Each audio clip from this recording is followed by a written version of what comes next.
Bonjour, aujourd'hui je vous retrouve pour un sujet consacré à l'arnaque des régimes alimentaires comme secret de longévité. Je vais vous expliquer comment, en fonction de nos croyances, nous pouvons être manipulés sur les facteurs de santé et de longévité. Nous verrons comment certaines connaissances sont tronquées et que nous manquons parfois d'objectivité quand nous voulons absolument croire en une théorie, en particulier celle qui concerne ici la longévité. L'exemple des études faites sur des peuples centenaires, je parle d'études scientifiques sur les facteurs de longévité, nous apporte un éclairage qui va sans doute remettre en cause certaines théories des milieux de la nutrition et de l'hygiène vitale.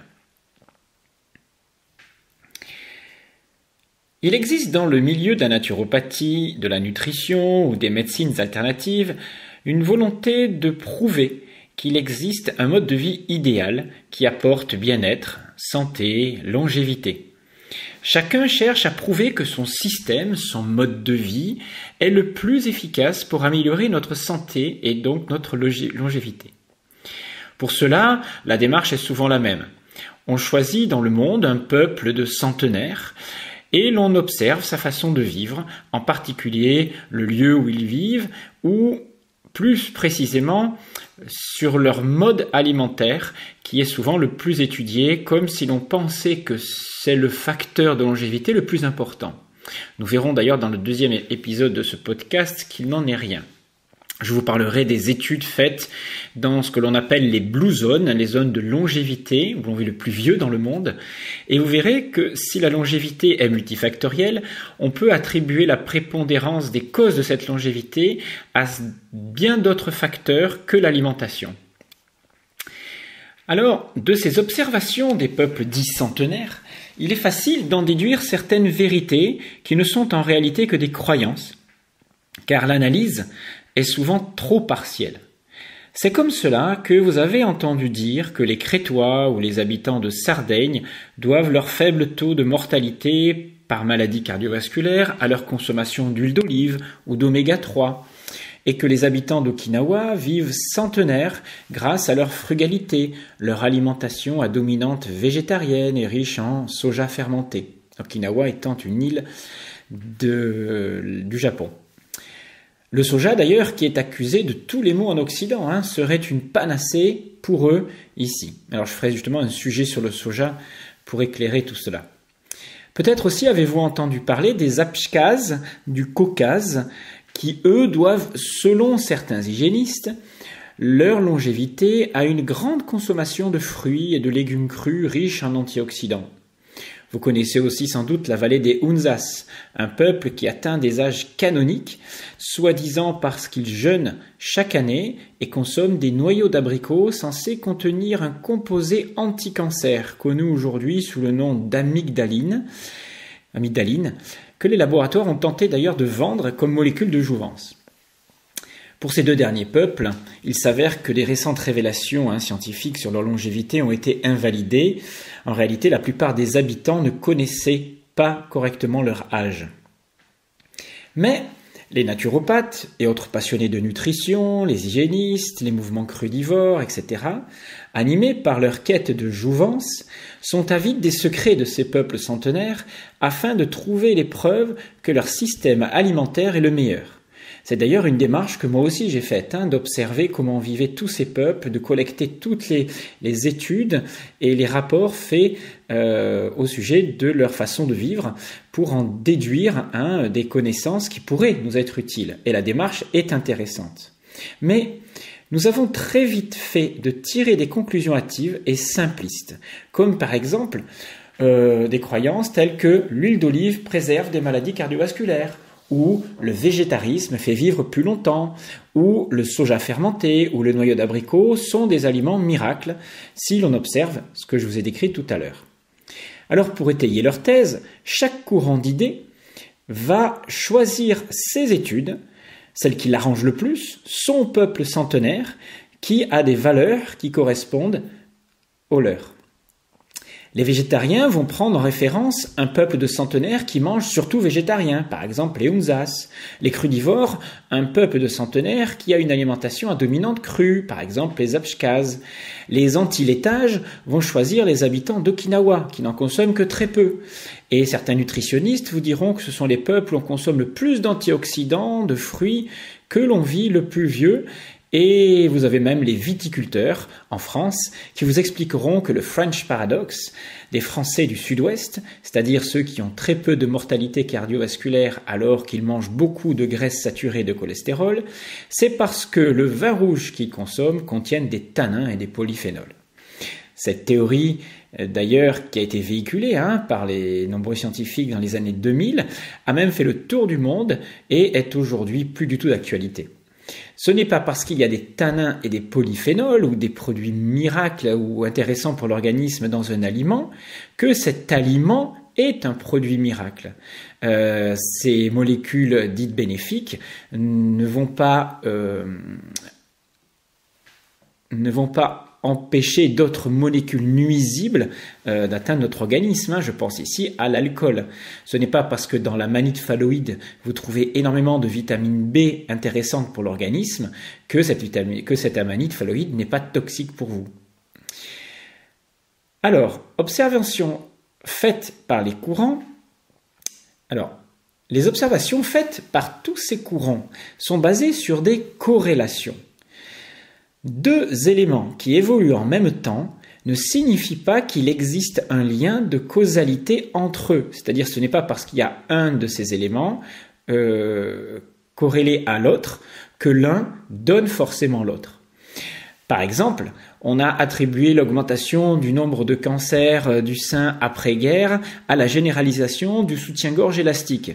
Vous comprenez que cette association, cette corrélation est complètement aberrante, même s'il y a un lien de cause à effet. Ce n'est pas parce que le chewing-gum s'est développé et est apparu dans les années 50 et que certains cancers se sont développés qu'on peut attribuer ces cancers-là au développement du chewing-gum. Il y a énormément de corrélations qui peuvent être faites et l'un n'explique pas l'autre.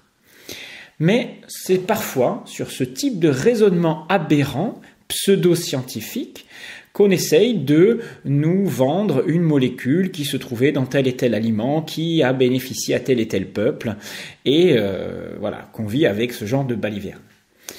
En effet, pour chacun de ces exemples que je vous ai donnés ci-dessus, je pourrais vous trouver des contre-exemples. Par exemple, prenons la France qui est un pays d'Europe où l'on vit le plus longtemps. C'est vrai qu'on vit presque 85 ans de moyenne d'âge pour les femmes et 78 ans pour les hommes. Mais le pays d'Europe où l'espérance de vie en bonne santé, c'est-à-dire sans maladie chronique invalidante, est de loin la plus grande, c'est la Suède. Presque 70 ans, l'âge jusqu'auquel on vit là-bas sans maladie chronique invalidante en moyenne, contre 64 ans et demi en France. Pourtant, vous savez que c'est le pays d'Europe où l'on consomme le plus de lait par habitant. Doit-on en conclure que le lait nous maintient plus longtemps en bonne santé ? On pourrait aussi dire que c'est le peu d'exposition au soleil et la carence en vitamine D qui est favorable puisque c'est un pays où l'ensoleillement est très faible par rapport au nôtre. Vous voyez que si l'on se base sur des corrélations, on peut en tirer les conclusions que l'on veut et elles ne sont bien sûr pas scientifiques ni justifiées. Alors, il y a un peuple qui remet sur le plan alimentaire beaucoup de choses en question sur la longévité et le niveau de santé. Il s'agit des Yakoutes de Sibérie. C'est un peuple qui doit nous faire interroger sur nos croyances, surtout en matière de santé, longévité et d'hygiène de vie.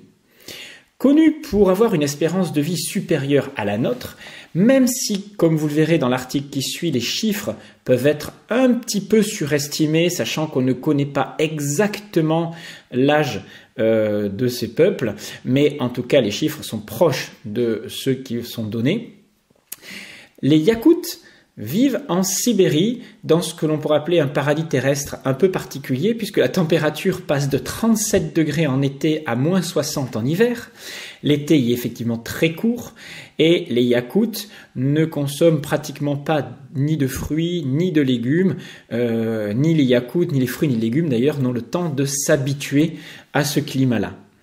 Aussi, les seuls végétaux qu'ils consomment sont quelques baies qu'ils cueillent 2 mois par an. Pour le reste, leur alimentation se compose essentiellement de produits ou de sous-produits animaux qu'ils élèvent, par exemple les chevaux ou les buffles ou les rennes.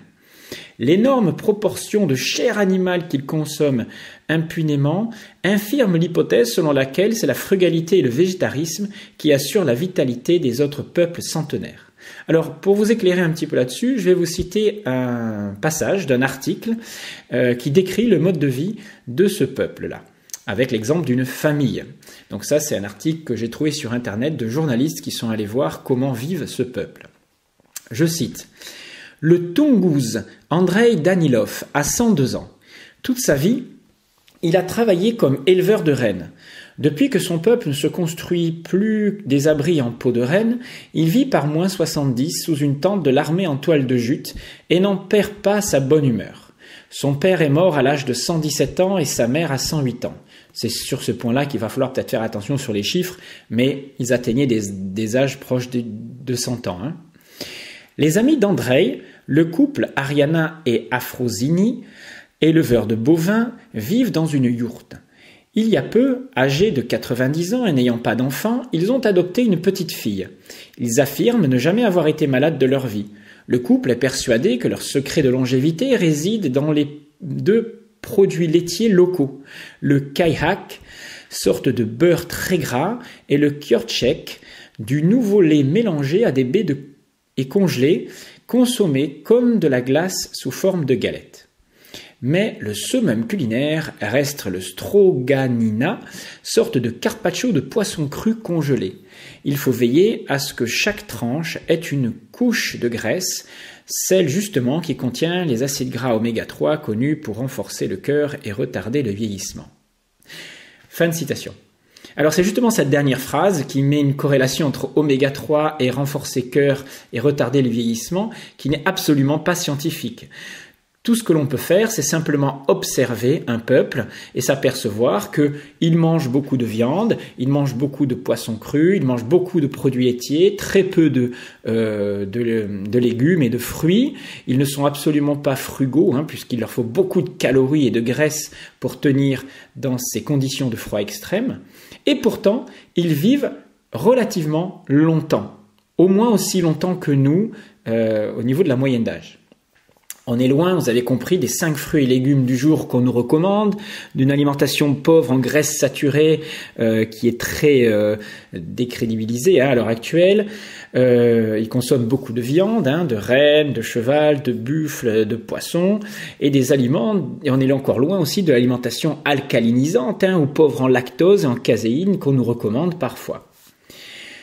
Donc, on est loin des conditions de vie et d'alimentation qui favorisent la longévité. Une alimentation très carnée, très acidifiante, toujours exposée au froid, avec un système de santé qui n'existe pas. C'est des gens qui travaillent constamment et pourtant, ils vivent en très bonne santé très longtemps.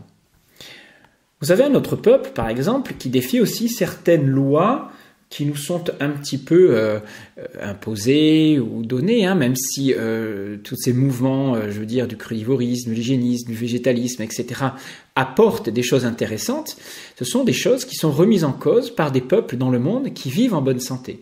Que dire par exemple des Maasai ou des peuples qui ne s'alimentent que de sang, de produits laitiers, de tubercules, en gros un régime patate, graisse saturée. Or, ils ne connaissent pas les maladies de civilisation des Occidentaux que nous connaissons autour de nous, bien sûr, et ils vivent relativement vieux, ils vivent en bonne santé, et ils ont une très bonne condition physique. On peut même s'interroger sur les recommandations alimentaires officielles, quand on sait que l'italienne Emma Moreno, vous savez, l'ancienne doyenne de l'humanité, morte à 117 ans et demi, elle mangeait tous les jours 3 œufs, dont 2 crus, une petite quantité de viande et très peu de fruits et de légumes. Elle était un petit peu allergique à ce type d'aliments. Une hygiène de vie à faire trembler nos amis hygiénistes. Mais attention, tous ces exemples n'ont rien de scientifique. Et justement, il n'est pas possible d'en tirer quelconque conclusion.